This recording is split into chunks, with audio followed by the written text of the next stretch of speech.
Hello students, বঙ্গগুরুতে তোমাদের সকলকে স্বাগত। আজকে আমরা 2024 এডুকেশন পরীক্ষার সাজেশন নিয়ে চলে এসেছি। তোমরা যারা এখনও চ্যানেলটিকে সাবস্ক্রাইব করোনি তারা সাবস্ক্রাইব করো, ভালো লাগলে কমেন্ট করো, লাইক করো। তো বেশি কথা না বলে আমরা চলে আসি আমাদের সাজেশনে। তো একের দাগে এখান থেকে যে কোনো একটি প্রশ্নের উত্তর তোমাদের করতে হবে, যার মান 4। প্রথম এতে আমরা রেখেছি সর্বশিক্ষা অভিযান কি, এর লক্ষ্য, উদ্দেশ্য ও কর্মসূচি আলোচনা করো। বিয়ের দাগে বয়স্ক শিক্ষা লক্ষ্য ও উদ্দেশ্য আলোচনা করো। সি, মূক ও বধিরদের জন্য শিক্ষা পদ্ধতি লেখো। আমরা এইখান থেকে মাত্র 3টি প্রশ্ন রেখেছি, আশা করছি এখান থেকে তোমাদের একটি পরীক্ষায় চলে আসবে। এরপর 2-এর দাগ থেকেও একটি 4 নম্বরের প্রশ্ন তোমাদের লিখতে হয়। তো এখান থেকেও আমরা মোটামুটি 3টে প্রশ্ন রেখেছি। এতে আছে কর্মের জন্য শিক্ষার উদ্দেশ্যগুলি পূরণে বিদ্যালয়ের ভূমিকা লেখো। বিয়ের দাগে একত্রে বসবাসের জন্য শিক্ষার উদ্দেশ্যগুলি পূরণে বিদ্যালয়ের ভূমিকা আলোচনা করো। সিতে আছে শিক্ষাক্ষেত্রে কম্পিউটার ব্যবহারের উপযোগিতা লেখো। এই প্রশ্নগুলো তোমরা অবশ্যই ভালো করে পরীক্ষার আগে একবার দেখে যাবে, আশা করি এর মধ্যে থেকেই সমস্ত প্রশ্ন তোমাদের আসবে।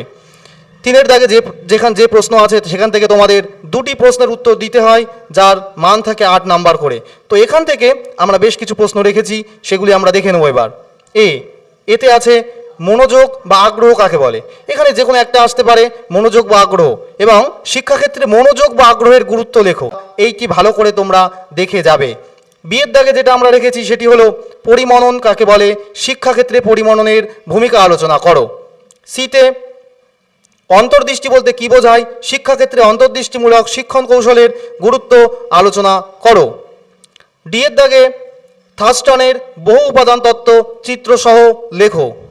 ইতে আছে শিখনের কৌশল হিসাবে স্কিনার বক্স কি, স্কিনার বক্সের পরীক্ষাটি ব্যাখ্যা করো। এই প্রশ্নগুলো সবাই তোমরা ভালো করে অবশ্যই দেখে যাবে। এফে আছে সক্রিয় অনুবর্তনের বৈশিষ্ট্যগুলি লেখো, এর শিক্ষাক্ষেত্রে এর ভূমিকা আলোচনা করো। তাছাড়া একটা অঙ্ক তোমরা জানো, একটা অঙ্ক আসে পরীক্ষায়, সেটি আমরা জিত দাগে রেখেছি মিন মোড মিডিয়ান। এই দিয়ে তোমাদের যে অঙ্ক থাকতে পারে সেগুলি তোমরা ভালো করে দেখে যাবে। এরপর শেষ পার্ট 4-এর দাগ। 4-এর দাগ থেকে 2টি প্রশ্ন তোমাদের লিখতে হয়, যার পূর্ণমান থাকে 8, এবং এখান থেকে মোট 16 নাম্বার। তো 4-এর এতে আছে প্রাথমিক শিক্ষা সম্পর্কে কোঠারি কমিশনের সুপারিশগুলি আলোচনা করো। বি, কোঠারি কমিশনের সুপারিশ অনুযায়ী মাধ্যমিক শিক্ষার উদ্দেশ্য ও লক্ষ্য লেখো। সি, জাতীয় শিক্ষানীতিতে 1986 সালের সুপারিশগুলি আলোচনা করো। ডির দাগে যে প্রশ্নটা আছে সেটি হলো মুদালিয়ার কমিশন। মুদালিয়ার কমিশনের মতে মাধ্যমিক শিক্ষার লক্ষ্য উদ্দেশ্য আলোচনা করো। তাছাড়া লাস্ট প্রশ্নটা অবশ্যই ভালো করে দেখে যাবে, বৃত্তিমুখী ও কারিগরি শিক্ষার মধ্যে সম্পর্ক আলোচনা করো।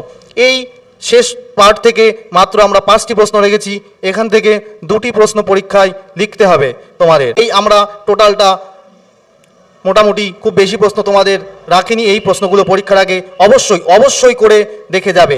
এই প্রশ্নগুলো তোমরা যদি ভালো করে যাও, আশা করি পরীক্ষায় সব কিছুই তার মধ্যেই আসবে এবং কমন পাবে।